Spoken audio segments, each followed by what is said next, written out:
Hey guys, today I'm gonna do a photography Q&A to put all the photo-related questions into one video. My mouth doesn't work well today. One video, okay. For the photography Q&A, what camera do you currently use and which did you previously use? So the camera question is the most common one, so I wanted to start with that. I always record my videos when we travel with the camera I'm filming with right now, which is a G7X Canon point-and-shoot camera. I know that there is a Mark II, which is a newer version of this camera. This one is pretty old, but it's a very good vlogging camera. Most of the bloggers, people on YouTube use it when they're out. It's very small, it's very compact. It has a flip screen so that you can see yourself when you're recording, which is very helpful. For work-related things, I used to have a Canon Mark III. I had no complaints about this camera ever until it became very old. It was also kind of burdensome to carry around because I'm not very strong. You usually stay in very uncomfortable positions when you're photographing, and so it really gets to your back. And I was thinking about changing it up a little bit, and I found out that Fujifilm was making a new camera. So I sold everything I had that had anything to do with Canon. It was not a super easy decision, but I was ready to change it up a little bit. And now I have this Fujifilm camera X-H1, and it's much smaller than my Canon camera used to be. It's very easy to hold with one hand, which I could never do with my Canon camera almost. I could only hold it like this and not shoot like this if I wanted to. It has a flip screen, but it doesn't flip all the way to make it like a vlogging camera or anything. So it's mostly for when you're you want to photograph like this and you want to see what's happening, so you just go like this. I'm not gonna get into details the differences between a full frame camera versus having a crop camera. I'm also not gonna get into the details of Canon versus Fuji, but I do quite enjoy this camera for commercial work. Do you ever shoot with film? If you do, what are your thoughts? If you don't, would you ever want to try? I shoot with film only for my own enjoyment. So whenever I'm traveling or whenever I'm feeling I don't know, taking some pictures of my friends or something like that, I always go with my tiny point-and-shoot camera. It's Olympus Mu 2 Zoom 80. And it's just the tiniest camera. It does this funny little noise when you open it up. My thoughts on shooting on film are that I can't be bothered to use not point-and-shoot cameras because I can't be bothered to manually put in the settings and manually focus. It just takes a lot of time. I don't want to spend all this time on that, and it just doesn't bring me personally a lot of pleasure. I know there are people who are very patient and they take their time and they go for it, but I don't really care about that kind of stuff. So having something so compact, so lightweight, so simple, where you don't have a lot of settings, it's just very convenient and a lot of fun. It's also a lot of fun to see after the film is developed and scanned, to see what kind of photographs you've taken, because you completely forget once the film is done with, and then you're like, oh, that was a good one. That was fun. There's another question about film cameras here somewhere. For the Q&A, what are your favorite 35mm cameras to use, and what film is your favorite to use, and what do you recommend for beginners? So I just talked about this camera, and I would highly recommend this for beginners because you just plop in the film and it does all the work for you, kind of. I used to really like Kodak Portra 400 ISO, and then became very expensive, and now I'm filming mostly on Fujifilm Superior Extra 400 ISO. So I think it has good colors and it just suits me, and it's not too expensive, so I would genuinely recommend using that one. I would also recommend you try disposable cameras made by Kodak or Fuji. There's little to no pressure to make the photographs really good. You just follow your intuition and you photograph what you want, and then you get this tiny present surprise to see which worked out and which didn't, and then you can learn from that. I think that's a lot of fun. I think it would be interesting if you spoke about your origins in regards to photography. For example, when did you first become interested in photography, and what was your first camera? I would love to see some of your earlier photos if you have any. That's an interesting one. thankfully the computer I used to have completely died, and then the notebook I used to have back then completely died after my computer, so I have little to no photographs to share. Thank you. I will put in, like, maybe at the end of this question a couple pictures just to show you where it all began. You just have to keep doing it. You just have to like try again, and then you'll become better if you have the patience for it. I think for my best friends at the time 12th birthday, she got a tiny Canon point and shoot camera that had a feature where you could strip the photo of all colors except green. I don't know why they did it. I have no idea, but for us back then when we were 12, it seemed like the funniest and most exciting thing in the world. And so we just started taking pictures of each other, and we would go outside and photograph anything we saw outside, like pigeons or benches, I don't know. So we started editing back then. It was really trashy. I was trying out things like I would put lots of textures on each photograph, and I would make it like look really contrasty, really saturated, and all those kind of things. But to be honest, I'm not really embarrassed of the time anymore. I used to be embarrassed, but now I'm not, because all of those experiences brought me to where I am now. If I wasn't doing any of that back then, maybe my editing right now would be worse, or maybe I wouldn't be interested in photography at all. Who knows, you know what I mean? These days, there's so many YouTubers who make those like clickbaity titles, like 10 things you should stop doing right now if you want to be a photographer, or like 5 tricks to make your photographs so much better. And there was a question like, my photographs aren't good, like, do you have any tips? You just have to like keep doing you. All those YouTubers and all those videos, they are very generic. Maybe those mistakes they say you should stop making would make your own style more unique. So maybe you should keep doing those mistakes. There are really no mistakes when it comes to like arts and stuff. Like when you're drawing, or when you're photographing, or when you're doing music. It's good to know some of the rules, but really just do you. Just keep going. You will look back on your work from a year ago, and you will see how much you've changed, how much you've achieved.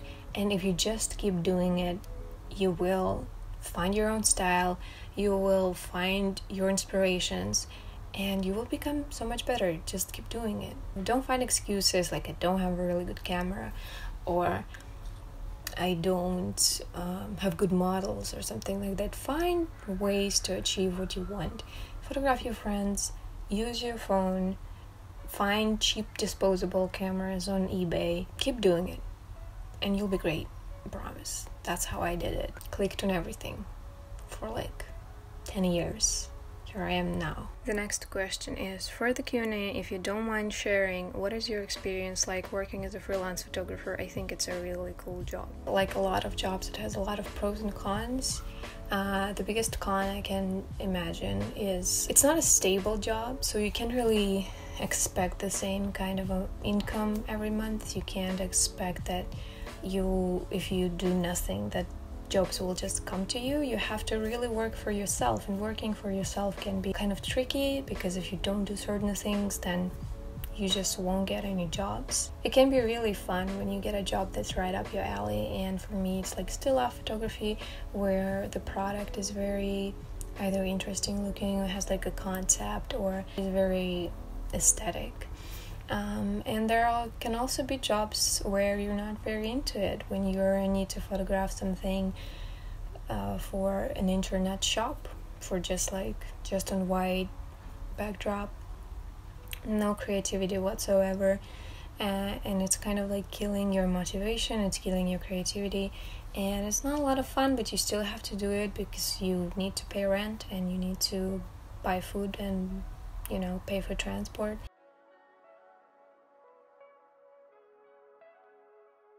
I give myself my own vacations. As soon as I earn the money I need, I can spend it, and I can do the thing I was going to do, like go see Erin, for instance. I don't need anyone's permission to do so.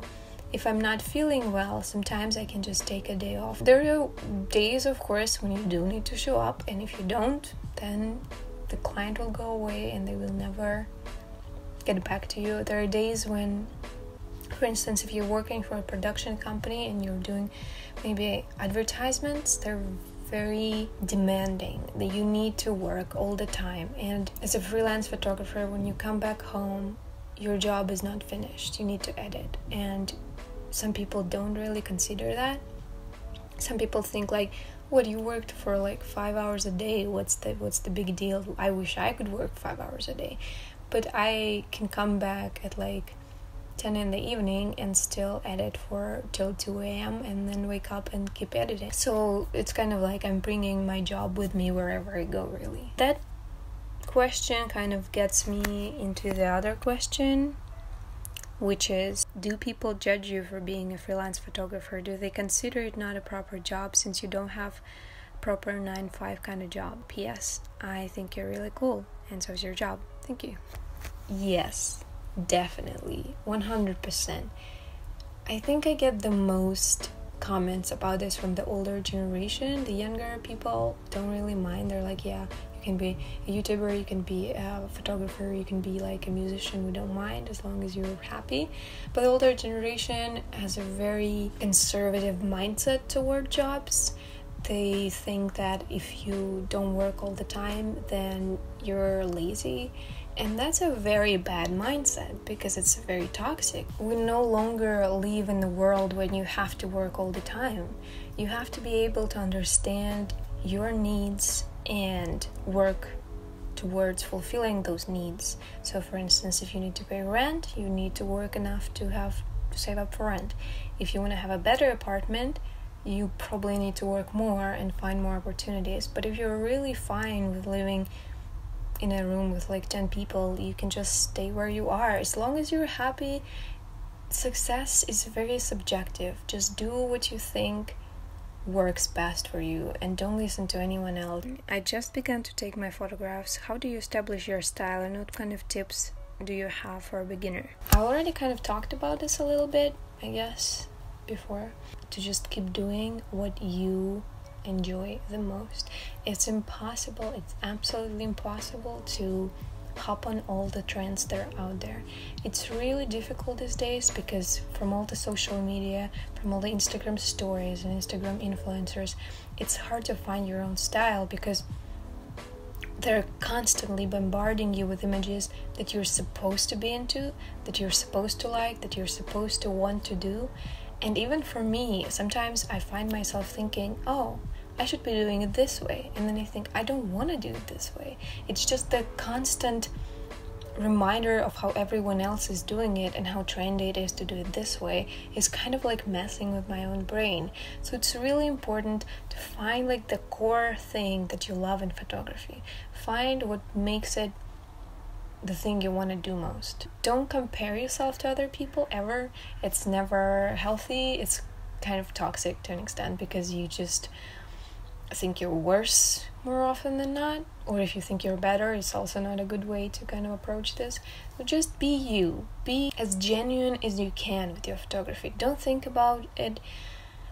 Don't go into it for the money. I know that we all want to earn money by doing what we love most, but if you go into anything only thinking about money, then you will probably hate it. By the end of the day, you will try to hop on all of the trends and you will forget who you really are and why you started doing this. So really, really try to be sincere with yourself and with the world and do what you enjoy most, even if it's not trendy, even if you like doing things no one around you is like very passionate about. It will work out as long as you're genuine, honest, as long as you're true to yourself and you're passionate about what you're doing. It will work out. How much of your photography is based in intuition, creativity, and just the feeling of a good shot, and how much is based in what you learned and studied in school? I'm a little bit bitter about my experience with school. I went to the British Higher School of Art and Design in Moscow that had an opening program of photography. So when I went in, I was the pioneer. I was the first one in line to try out this program. And just a little spoiler alert, it kind of flopped a couple years later after I finished. So right now I don't think it worked. I was studying for 3 years, and what I've learned could have been put into a course of like tops 1 year. We studied the history of photography that you can find online if you're really interested in. We did a lot of experiments with like black and white photography that I do not care about for the life of me. We didn't get a lot of feedback. That was one of the most upsetting things, that you would work on a project for such a long time and you just wouldn't get enough feedback. And without feedback, education is kind of useless, really. You can do it all yourself at home if you're not into looking into feedback, you know what I mean? I didn't learn much, but having studied on a photography program, I did practice a lot. So if you really need this like push, you can go into like studying, and it will give you inspiration, motivation. You will have deadlines and you will have to do it regardless of whether you want to or not. So by practicing there and getting at least some feedback, just a little bit of feedback, I did get some skills which I still apply, but most of the stuff I do is really based on intuition and a feeling of a good shot, as you put it. 90%, I would say. The key ingredient to all of this is a lot of practice. So for instance, if you're studying photography, you're practicing for 3 years. And of course it will give you more skills. Of course it will give you better understanding of how your camera works, how your mind works, how photography works. And if you already have some kind of intuition and creativity, you can just go into it. You can just keep doing what you're doing. Just watch a couple of YouTube tutorials and you'll be good. Have you ever struggled with insecurity while taking photos? If so, do you have any tips to build up confidence? Have I? Oh boy. Oh man. Oh geez. Yes. 100% yes. I am very much a still life photographer at heart. I enjoy doing still life photography, and by that I mean I enjoy taking pictures of inanimate objects. So if, for instance, someone comes in and wants some jewelry photographed, or some like skincare products, or I don't know, it really can be anything. And I could be like, yeah, sure, that sounds fun. But with people, every time I need to photograph people, I'm an introvert and I get really anxious. You have to be able to command or order people around a little bit. I don't mean like be super bossy and rude, but be like, oh, hey, you're doing great, but also can you move your face over here and your leg over here and also have a different facial expression? You have to be very confident to do that, and I don't have this confidence in me. So you can kind of trick yourself into believing that you have the confidence, I guess, and just give lots of compliments to the person you're photographing, especially if it's not a model, by being like, yeah, you're doing awesome, that's a great shot, love it. And so they will feel more comfortable with you and you'll feel maybe less anxious. I think what I've realized is that if it gives me so much anxiety and I'm so nervous before photographing people, then it's not really my thing.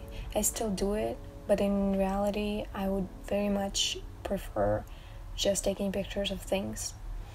Because when I'm taking pictures of things, if it's not my day and I don't have any inspiration and it just isn't working out, I can come back to them the next day and I can reshoot, and I don't cause any inconvenience by doing so.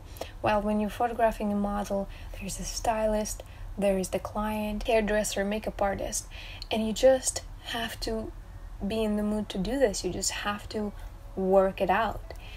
And if you don't, then you'll have lots of really bad photographs on your hands. Maybe test it out before on your friends and people you know, so that they're more comfortable with you, you're more comfortable with them, and maybe build up some confidence like that.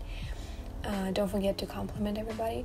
But to be honest, if shoot after shoot you don't feel good and you feel anxious and you can't sleep and you're just all nerves, then consider that maybe photographing people, for instance, is not your cup of coffee, cup of tea, cup of whatever, cup of jam, you might shine in some other genre. That's about all the questions I got.